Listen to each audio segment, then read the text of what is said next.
Hi, welcome to Fiberchats. My name is Irina. I'm the host here. And today I have a host of two other channels, very successful YouTube channels, Made in the Moment and Emma in the Moment. Emma, welcome to my channel. Thank you. Thanks for having me. And we talked briefly, you haven't been interviewed by other channels before, right? No, nothing like this. I'm excited to do this. I'm super excited. I was so happy when you agreed to be on my channel. So one of the, I think like I first discovered you back last year around Woolen Folk time. So I posted the video interviewing some of the vendors there, and you posted what I thought was like absolutely brilliant research video about Woolen Folk with like all the documentation. You went really in depth, and I've learned a lot from it. But before we go into all the drama, why you have two channels? Why you covering the drama of the crafting world? Tell me a little bit about your crafting story. When did you learn to knit and crochet? Like, what was that journey like? Yeah, so I learned actually how to knit from my grandma when I was like 10. How a lot of people learn, I think, having it passed down through the family. And at that time, she taught me how to knit, how to purl, and basically I could do like garter stitch, stockinette, and that was kind of it. I didn't really even know how to like decrease, increase, read patterns or anything. So I made a few pretty lumpy scarves back then. And then actually picked things back up during the pandemic, which is also when a lot of people picked it up, having more time on my hands and just wanting something to do. I had a friend who crocheted a lot, and she was like, you know what, I think you can learn how to crochet. She sent me a few YouTube videos and was like, here, just watch these and you can figure it out. And pretty much from there I was like super into everything, spent hours and hours a day crocheting, picked knitting back up, and started making all these projects. And pretty soon after that, I started wanting to like design things for myself after I knew how to construct garments a little bit, and have been kind of doing that since then. And I was in California during the pandemic and moved to Boston for grad school.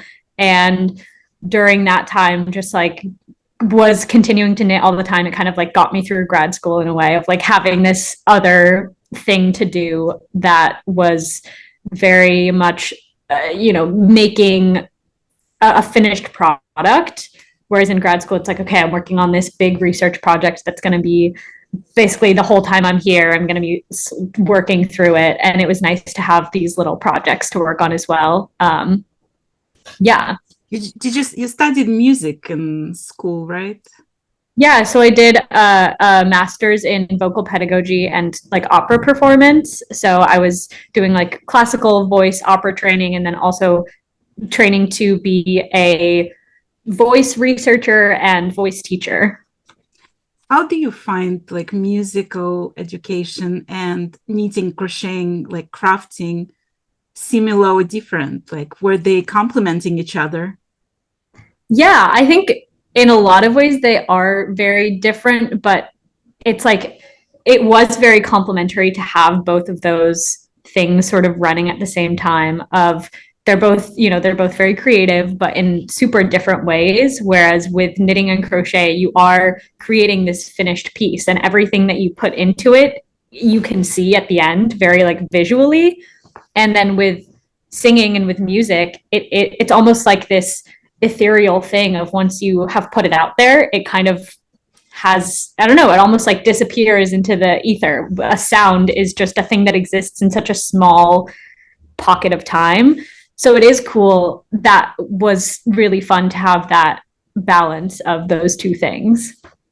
I saw one of the episodes where you were talking about slow fashion and how we knit a lot or we crochet a lot, but we don't necessarily have time to wear everything we make. And is that really slow fashion? Do you feel like you changed as a crafter, like from this time you started to where you now? Do you feel like you're becoming, with all this research, with all the following you have, with learning more, with designing, did you change? Oh yes, absolutely. I do think that it's interesting you brought that up, but I feel like it is this thing I've been able to track over the 3-ish years that I have been a part of the knitting and crochet world, is like seeing the progression of like when I started out, I was doing projects that were on a much shorter timeline, that were a lot more about like, okay, how can I buy into this trend without having to like go purchase it from a fast fashion retailer? And here's my spin on this color that's super trendy, or this fit, or this print that's super trendy.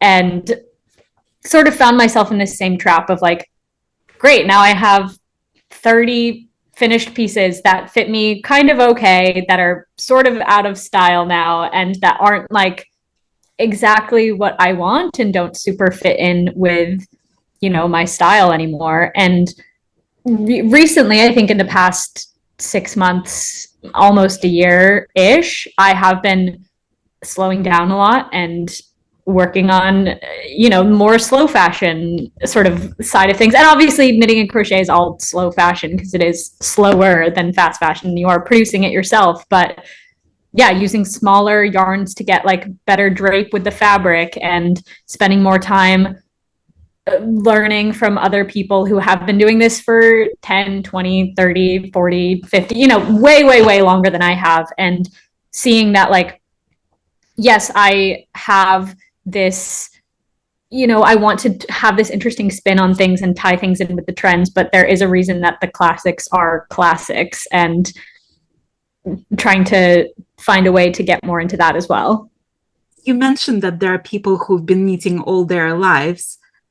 Was it intimidating for you to come out and say, I'm a designer now? Yeah, absolutely. I have like the biggest imposter syndrome of all time, and I feel like everybody does, but like, and it was one of those things too where like the more that I learned, the more I'm like, wow, I can't believe I wrote a pattern that early. I can't, and going back and looking at my old patterns and being like, wow, okay, I'm missing a lot of things, and I didn't know about this, or I didn't know about this, or I would have done this completely differently now. But I do think that I learned a lot from putting myself out there as a designer before I was like maybe ready to, and putting my designs out there. As I don't know, I think it's always good to hear from people at lots of different levels, and also be aware of the fact that like everyone is growing and changing and learning as they go through and progress.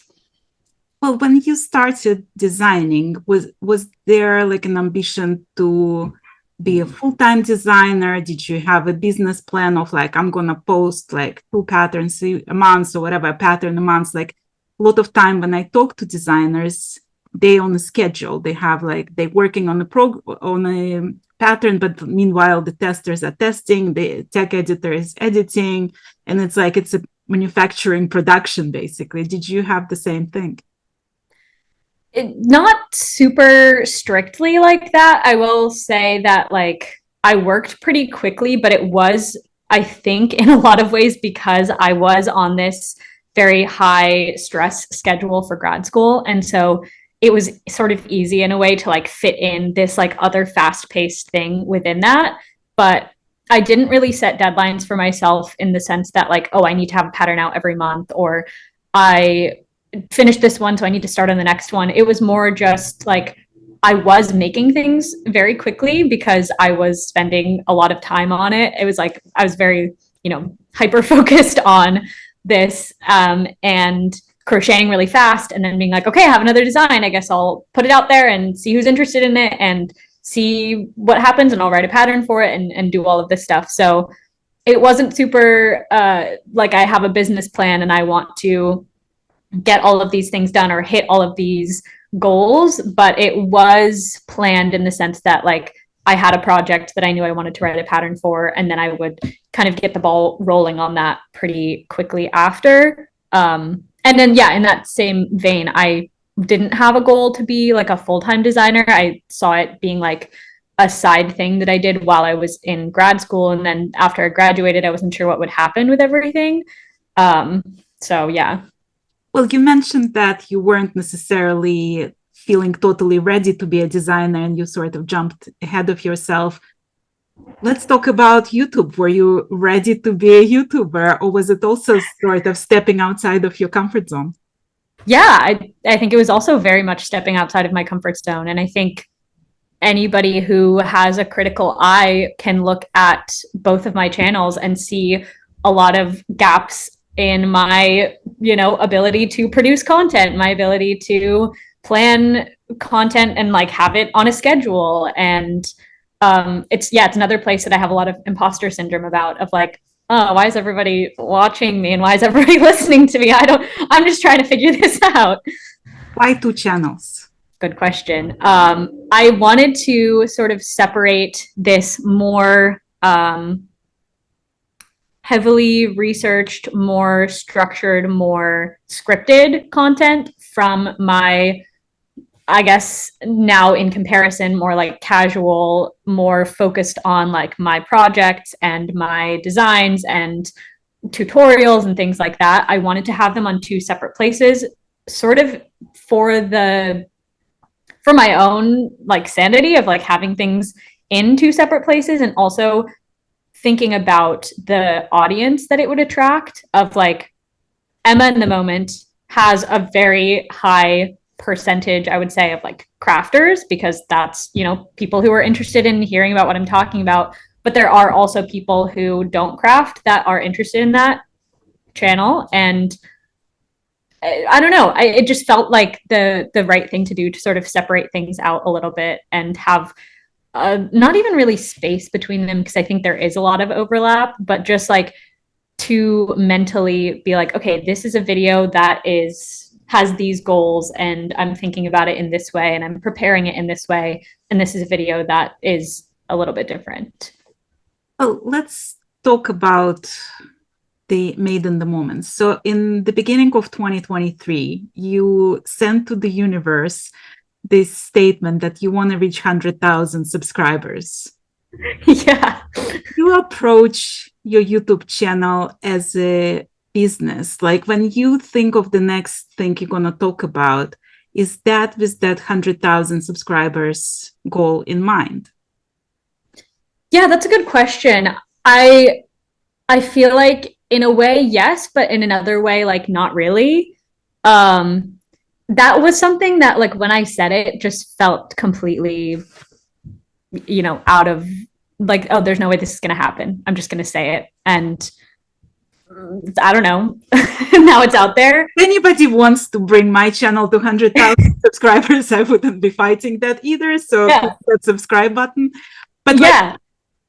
But do you think it was influencing like the choice of videos that you put out there?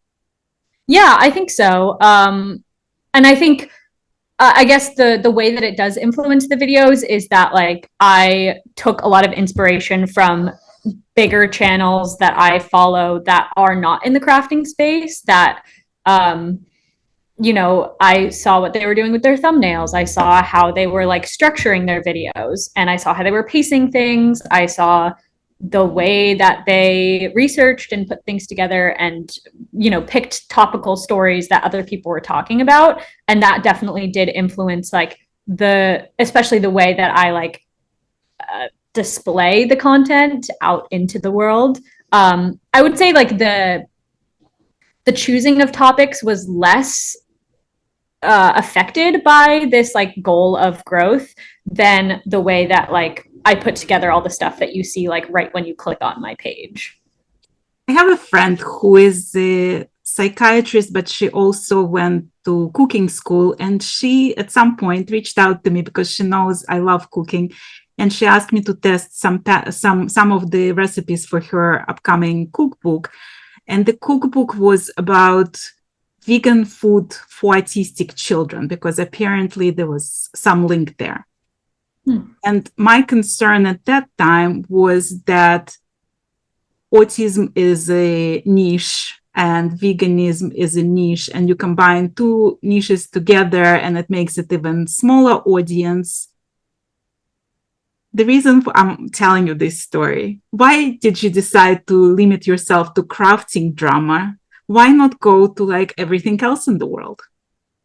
Yeah, I think the reason that I did decide to niche down like this is because it's two areas that I am like interested in specifically. And I do think that like while niching down so much can be limiting in a lot of ways, it also, I don't know, I feel like because of how big the internet is, you have access to any person in the entire world, but also you don't really, because not everybody is going to vibe with exactly what you're doing.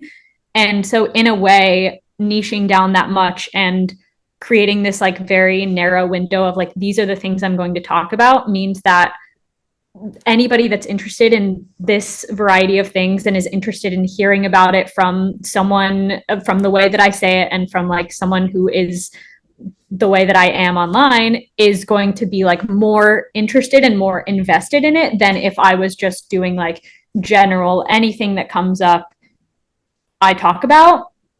And then also, that's just like what I'm interested in. That's like what I talk to my friends about. That's what when something comes up, I'm texting in my group chat of my friends, like, did you guys see this thing? Isn't it crazy? So it just kind of felt like a natural next progression of like, this is what I want to be talking about. And I feel like there's a small but necessary hole in the YouTube content sphere that is like unlimited videos and unlimited things to talk about that can help to like narrow down. Do you think there is unlimited drama in the crafting world? I don't know. I haven't run out of stuff to look into or talk about yet. I have a really long list of things that are interesting to me. And something too that I have been like thinking about is that this structure of video and this like the way that the channel is set up, I don't think it has to always be craft drama niched down this much forever, but it felt like a really good way to start and a really good place to start from. But if there's other stories that I find interesting that I want to talk about, then I feel like I could find a way to make people interested in it, hopefully. Well, I told you before we started that even if some of my questions might seem like I'm attacking you, it comes from the place of me being a huge fan of yours. And every time I watch your video, I'm just blown away by the amount of research that you put into the preparation for that video. Tell me a little bit about that process. So you come up with the idea of some drama you want to cover. How do you go about the research? How much time that research takes you? It totally depends on the video, but like sometimes takes a really long time. I would say it's hard to boil down to like an amount of hours or days because it really does vary a lot. But I would say for a typical video, I spend like 1 to 2 to 3 weeks going through sources and pulling out things that are interesting and basically like putting together a story out of all of that. So for Woolen Folk, that was one where I have a few different methods of like going through all of the information that's out there. Usually I'll put a bunch of links into a Google Doc and then just go through them and like pull out quotes and write my own summaries of things and then move those around and shuffle them around into what ends up becoming a pretty detailed script for the video. But for that one and for a few others, I've started doing this like big mind map thing.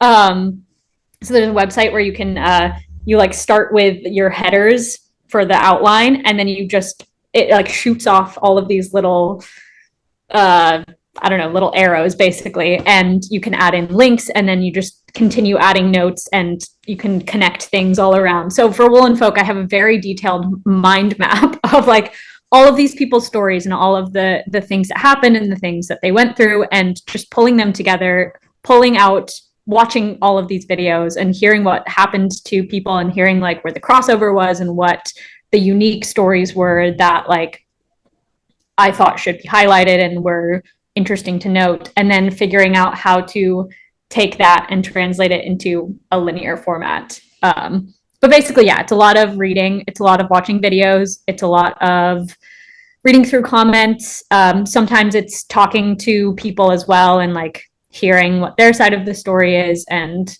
what happened with them. But yeah, lots of reading. all of your, or like lots of your recent videos have some sort of sponsorship behind it.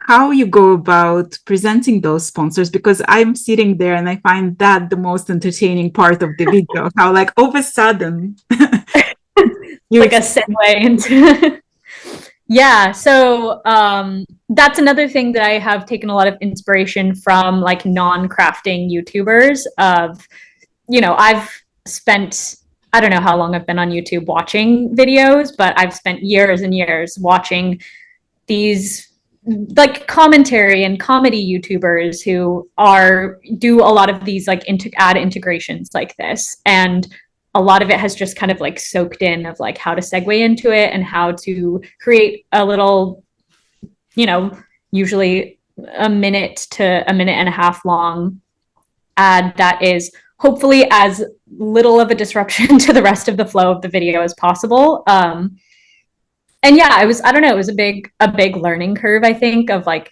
knowing what I wanted it to be and then actually being able to do that and not have it be like, oh, now there's another sponsor and this is so annoying, I have to skip ahead and skip it. But it is tricky, and you know, there's pros and cons to doing sponsors like that versus, you know, relying on patrons or ad revenue or things like that. But it really helps to have the funding that comes from a sponsorship like that as a part of the channel. So yeah. Do you treat it now as your full-time job? Yeah. Yes. And it's you know, I get up and I do my research and I work on that, and I'm trying to figure out how to balance between the Emma in the Moment channel and the Nate in the Moment channel, and like sharing my projects and sharing these stories. But yes, it is basically my full-time job at this point. You had a few like very controversial videos on your channel, and you mentioned that like most of your friends agree and have the same values basically and believe in the same things. Are you ever surprised by people who watch your channel? Because those are not necessarily all your friends, right? Like you're getting different public. Do you ever surprised by the comments you get on your channel? Yes. Very short answer. Yes. I think, I don't know, the tricky thing is that like you said, all of my, or a lot of my friends and a lot of the people that I know and most of the people that I interact with on a daily basis have very similar views of the world and, you know, something like politics, of just like kind of being in the same area of the spectrum. But I don't know, fiber arts is this huge world, and there are people on all points of any issue. Everyone's going to have a different opinion. So I'm surprised a lot of the times by how personally offended people seem to get when they disagree with me, or when they interpret something that I'm saying kind of in bad faith, where it's like they hear something, they don't understand, or they don't quite agree with me, and they think that I'm saying that they're not allowed to believe what they want to believe. Those are the comments that sort of, I don't know, shake me a little, because it's like, I'm just sharing my opinion about this. I'm trying to present this as factually as possible. And if you have a problem with any of that, that is a different thing. But I don't know, it's like I'm everybody has their own beliefs, and everybody comes from so many different backgrounds and has a lot of different like contexts. So it is, I think, in a good way, good for me to get out of that like echo chamber of all these people just saying, yes, you're doing a great job, yes, everything's right, and not like challenging my ideas or my just anything. But then sort of on the other side of things, it's like, okay, we need to, we're all just trying to get by. We're all just trying to share what we're thinking. And there's a way that you can offer constructive criticism. There's a way you can show that you're displeased with something without it being like rude. Well, were you surprised by, like, you put yourself out there on purpose, right? To be controversial. Yeah. Talk about the subjects that like not one way or another, like there could be multiple opinions. Were you surprised that it was hurting your feelings when people were disagreeing with you? Yeah, I think in a way that I knew to be prepared for it. And I know obviously that people are going to disagree with me because you're right, I am presenting these facts. And even if it's like things could go either way, I usually say what my opinion is about whatever the situation is. And there's really no way to prepare for people sending negative feedback to you or just like straight up hate comments. So I was prepared as much as I could have been, but really wasn't prepared enough. So yeah, it does hurt my feelings sometimes. And I try to not take it personally as much as I can. And I try to have perspective on everything and know that some people are just not going to like me. And that's just a part of putting yourself out there on the internet. Right.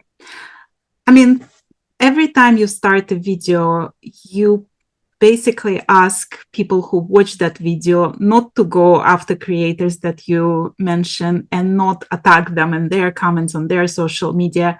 Why did you start doing that? It's something that's really important to me. I wouldn't ever want a video of mine to be fuel to send hate to someone else. And I think it is in part because I know how bad it can feel when you have people attacking you for something you did or didn't do, and holding you to these high standards from like this little sliver of a story or this one thing that happened. And so I think that's something that I really do want people to take away from the videos as much as possible, as much as like it is drama content, it is telling a story, and it is like putting a lot of eyeballs on stories that like maybe people would be happier if I didn't do. But I feel like the least that I can do if I am going to be doing something like this is to be really upfront and be really like vigilant about that's not what this is about. It's not about saying, oh, look how stupid they are, or oh, look how this is going, or let's go send them a bunch of comments and messages and tell them to give them all these threats and tell them they should stop posting. Like it shouldn't be about that. And I think too much of the internet is about that. And, there's only so much I can control. And I don't know, it hasn't been a problem to my knowledge that people have gone and done that, but you never really know. And yeah, I do feel like the least I can do is just put that out there of like, this is what I stand for. And so anybody who's going out and doing that, I'm not cool with that. When I watch your videos, it's interesting to me to see how much you're trying to give like both sides a benefit of a doubt, and how you're trying to like, even if there is somebody who you really disapprove of certain actions, you try to show their positive sides.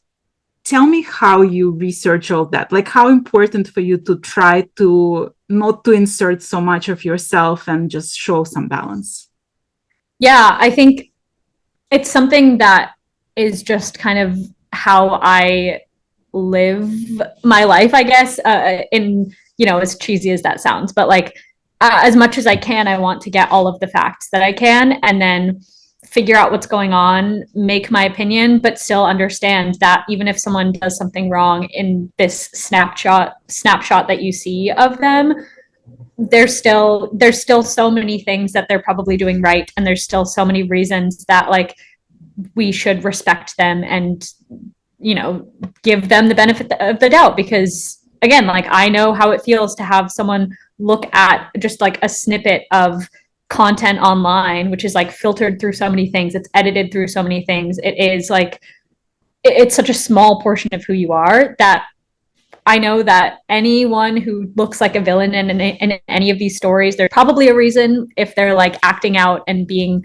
rude and lashing out or something, there's probably a reason, and it's probably insecurity or something else. And I just don't really think there's many people in the world that are like evil and that we should treat as like, oh, they did this thing and this should define them forever as a bad person, and we should cancel them and never support them and never give them a chance to change or grow or anything. And yeah, I think it comes from this mindset of everybody's on their own journey and everybody is growing. And even if they're doing something that I don't agree with and that seems kind of, crazy or it's mean or it's hurting other people, like there's probably a reason for it. And if we can figure it out and peel back the layers, then cool.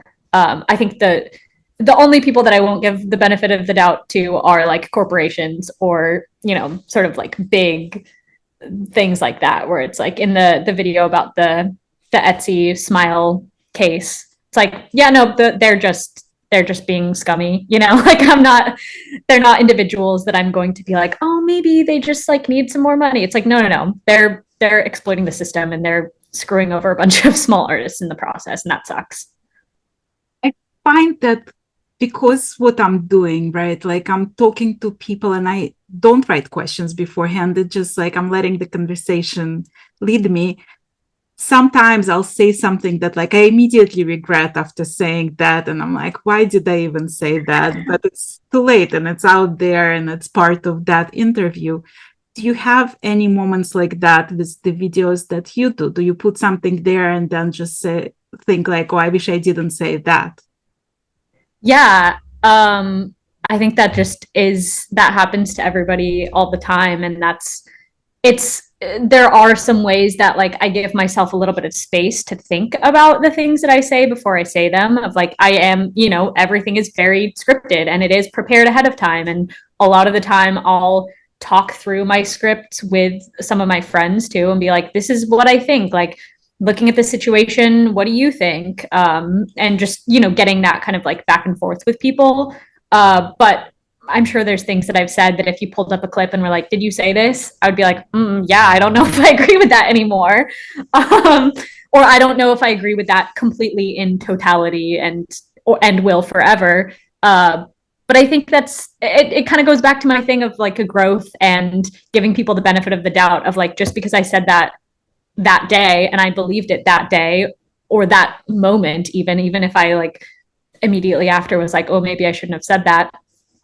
I think there's a lot of ways where we can give people grace and not hold them to things so highly of like, oh, you said this, so that must mean you believe that. And that must mean because you believe that, you must believe this. It's just, everything's fluid and everything's changing.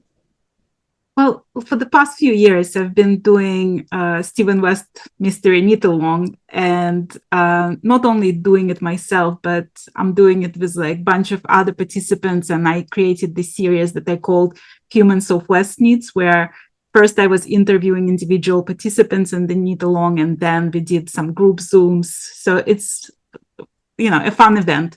And when you were covering the last year drama of Mystery Knit Along, you mentioned that it's a bunch of women who like to wear shawls. Do you hate wearing shawls? Okay, this is where you're attacking me. No, I don't hate wearing shawls. I just don't think it really like works with my style. And honestly, I don't own any shawls, and I don't think I ever have. And I think a lot of it is, or in part, it's like a generational style thing of just like different people have different styles. And in another way, it's like I don't identify as a woman, and so like I don't feel. I know men wear shawls too, but I think that's probably where that came from too. Of like, I'm not going to join a mystery knit along for a shawl because I don't wear them, and yeah. I just wanted to give you a hard time a little bit.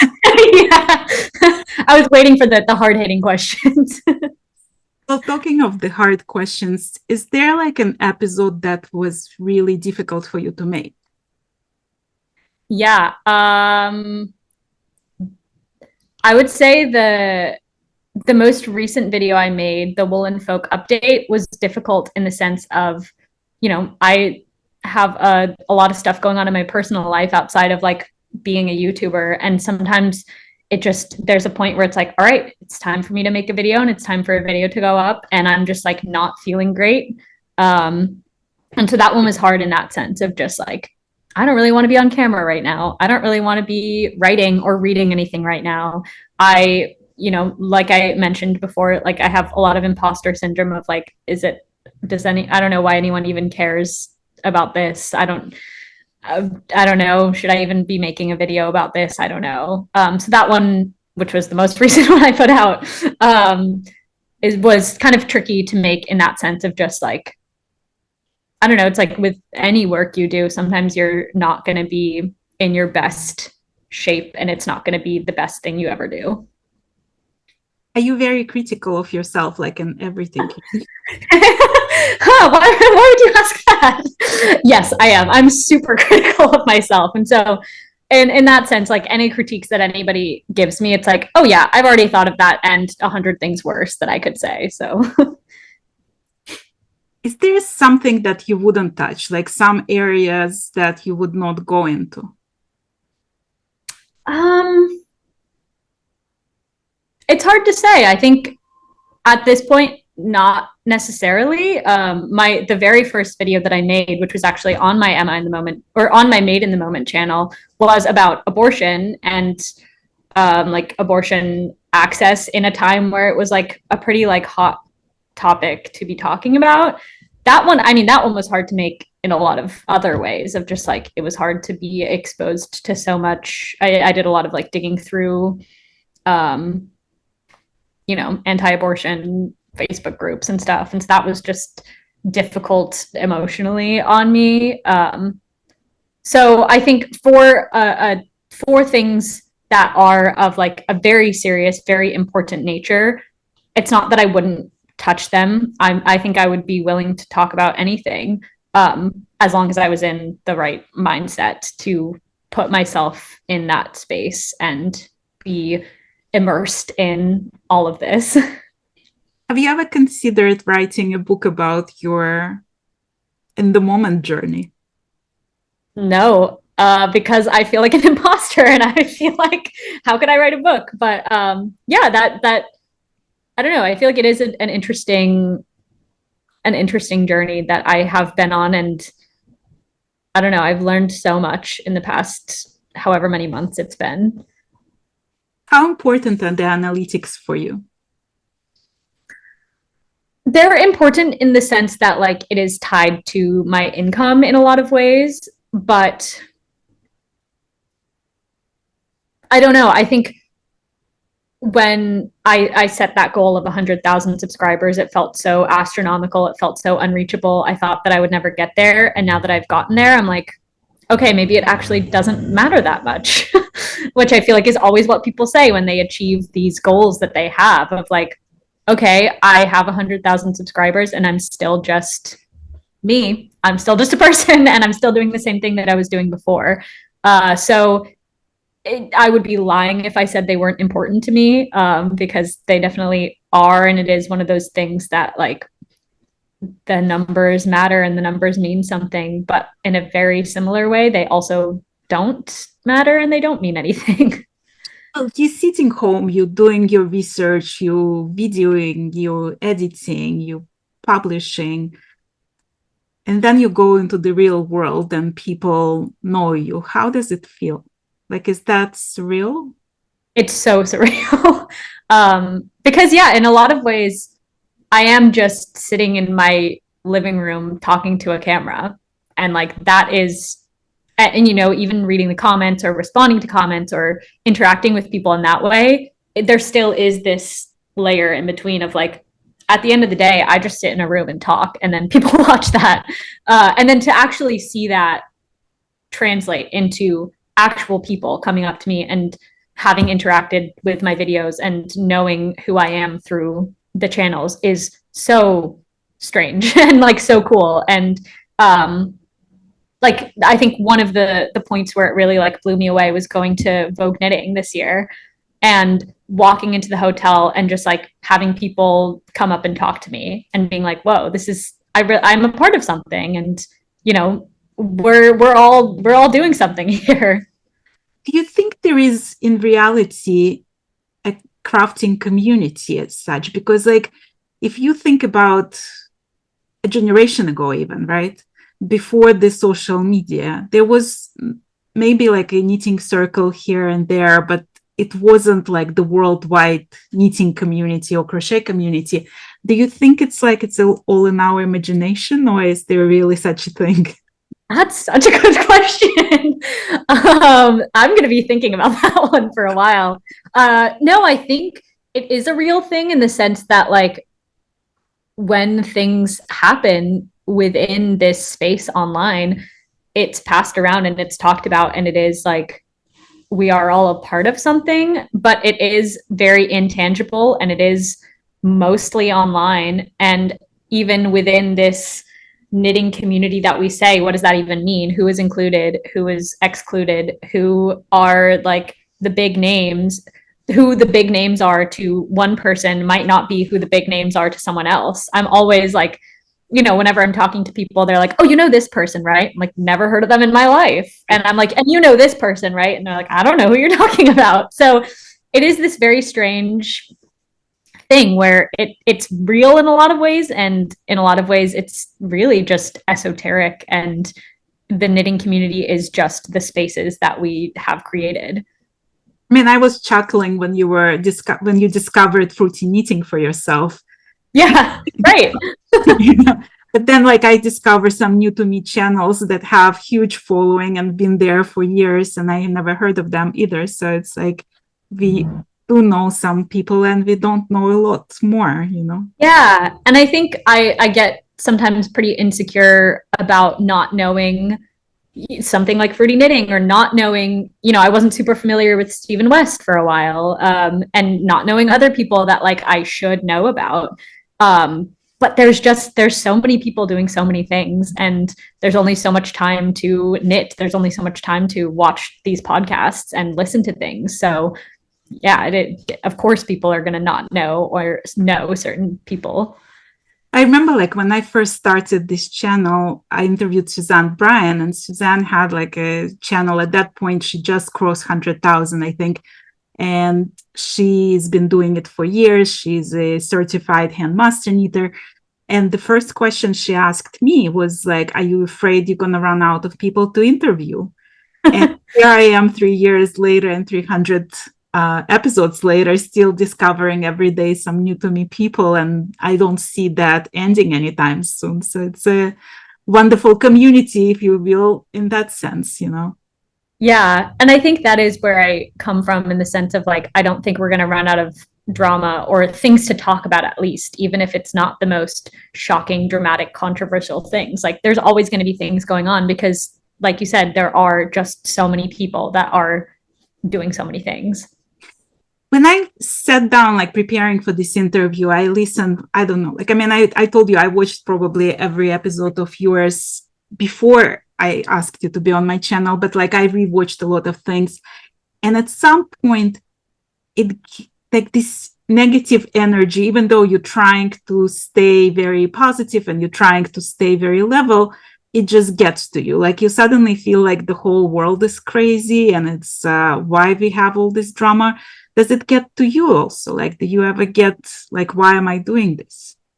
Yeah, definitely. And it's a reason that I do want to branch out my scripted content a bit as well, of like, like you saw the episodes about like the TV shows where it's like much more lighthearted, much more just like, here's a thing that's going on that's really cool and that I want to talk about.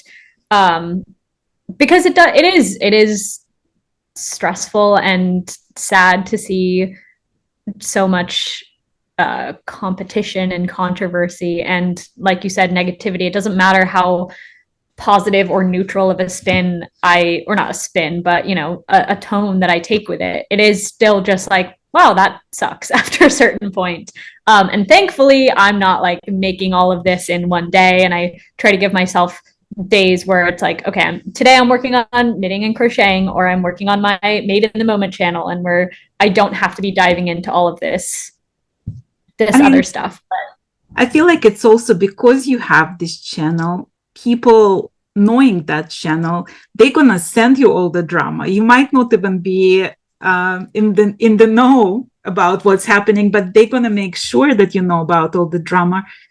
And it's back to the conversation of we hang out with people who are like us and they have similar beliefs. Do you feel like you put yourself into this negative black hole basically by starting this channel?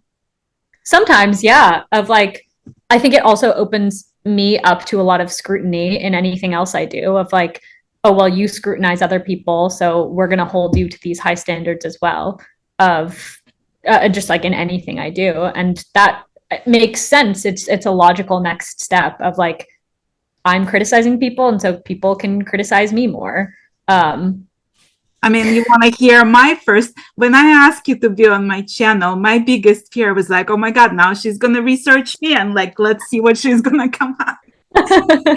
Do you think like because of your channel, people do have this reaction that they're like afraid of what you're going to dig on them? I think so. And it kind of sucks in a way too, of like, I'm so busy doing the research that I am doing. The project I'm working on right now is like, I'm reading all this stuff. I'm like clicking through all these links and doing all this stuff. I'm not just going to go out and do a deep dive on a person that commented on my Instagram account or whatever. And it is sort of tricky in a way too, because people, I think, expect me to do that level of research and have that level of scrutiny with any person that I associate with at all, ever publicly on the internet.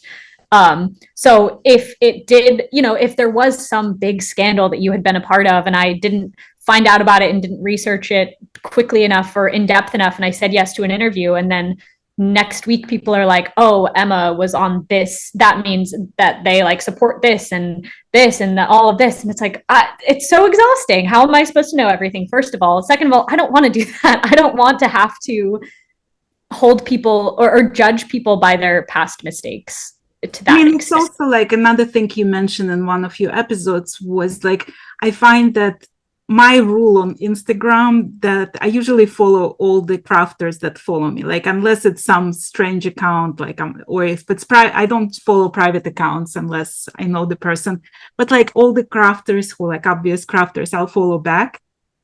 And in the end of the day, you don't know who you're following, you don't know what their beliefs, you don't know what they stand for. And so there's a lot of political or racial tension or what have you. You might, follow somebody who does not represent your views.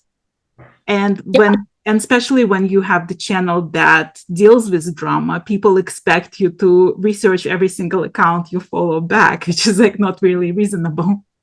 Yeah. And I mean, I don't remember. I don't think I mentioned this in the video, but in the video that I made about Hey Crochet on Made in the Moment channel, which I consider my first Emma in the Moment episode, people were messaging me like hours after she had posted the story slide being like, why are you still following her? Right. That's what I remember you mentioning. Yeah. And we had been mutuals and we had been, kind of DM friends for a while of like, she would support my pattern releases, I would support hers. And so,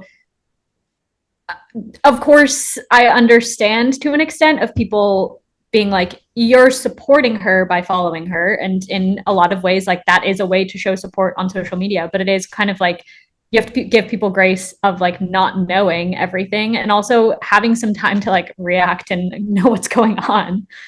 I mean, one of the hot takes that you were discussing, somebody was asking you that like crafting for money takes the joy out of crafting.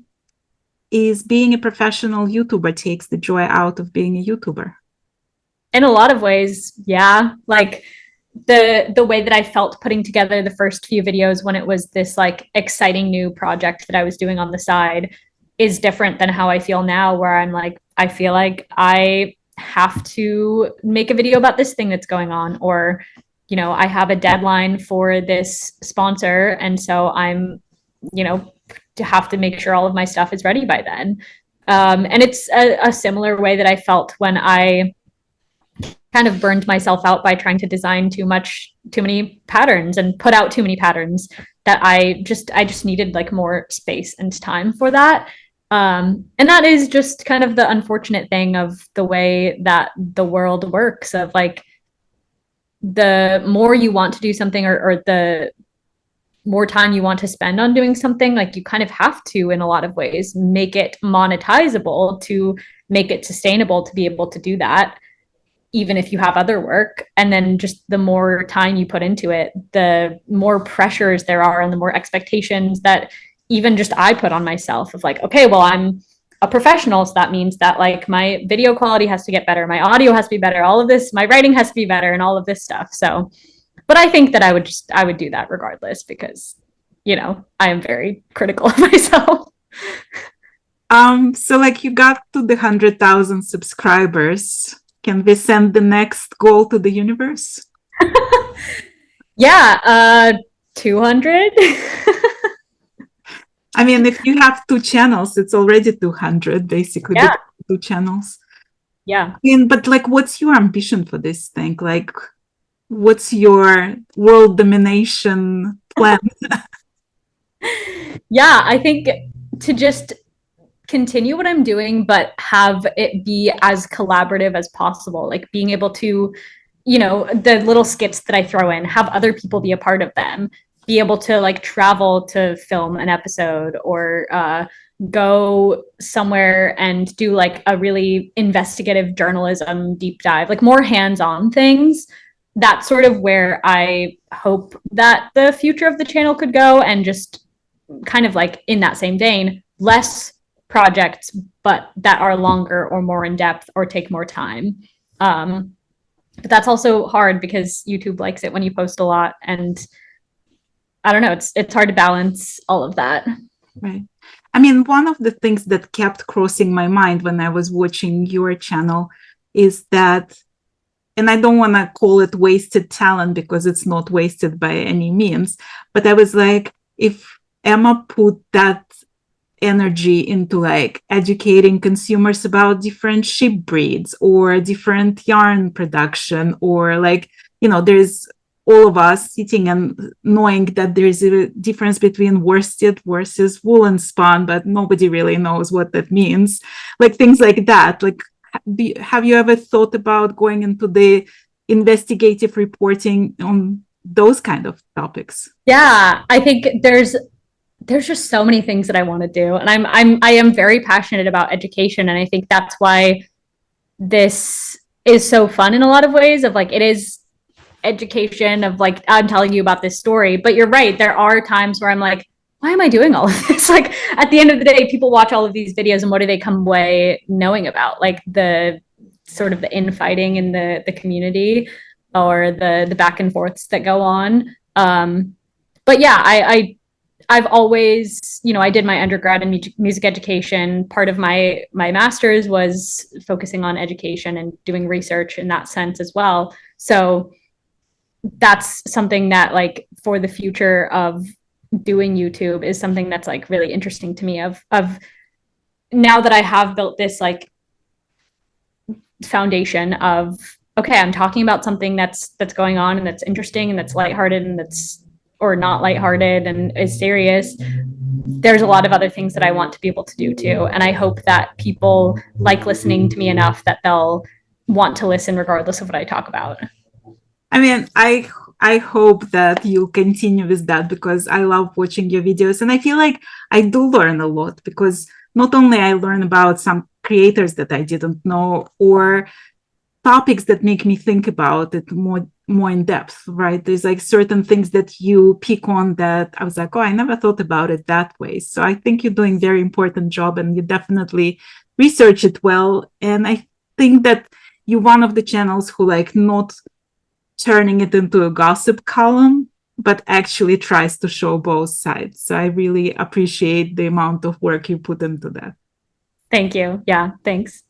Well, thank you so very much for being my guest today. It was lovely, and I hope we're going to get to hang out together in Boston someday soon. Yeah, I hope so too. Thanks so much for having me. This was really fun. Thank you.